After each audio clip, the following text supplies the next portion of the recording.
AI हर रोज ज्यादा smart होती जा रही है।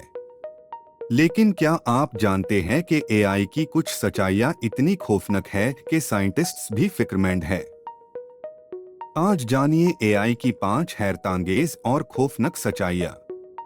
Number 5, deep fake videos. AI इतनी रियलिस्टिक फेक वीडियोस और आवाज़न बना सकती है कि असली और नकली में फर्क करना मुश्किल हो जाता है। इसका गलत इस्तेमाल फ्रॉड और झूठी खबरों के लिए हो सकता है। नंबर 4, जॉब्स का खतरा। एआई बहुत से रूटीन काम इंसानों से तेज और सस्ते तरीके से कर सकती है।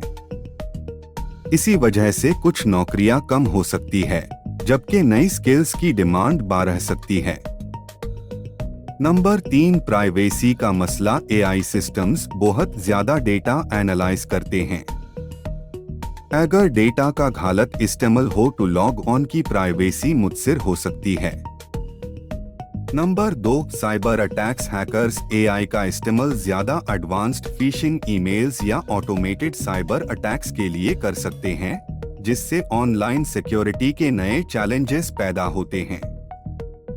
नंबर 1, एआई का फ्यूचर। कुछ एक्सपर्ट्स का कहना है कि अगर एआई को जिम्मेदारी के साथ डेवलप ना किया गया तो वो बहुत पावरफुल सिस्टम्स बना सकती है जिन्हें कंट्रोल करना मुश्किल हो। ये एक डिबेट का मौजू है और इसीलिए एआई सेफ्टी पर दुनिया भर में रिसर्च हो रही है। एआई इंसानियत के लिए बहुत फेडमैंड भी हो सकती है और अगर गलत इस्तेमाल हो तो नुकसान भी पहुंचा सकती है। आपका क्या ख्याल है? कमेंट में जरूर बताएं। और ऐसी हाई दिलचस्प वीडियोस के लिए टेक विद तुफैल को सब्सक्राइब करना ना भूलिए।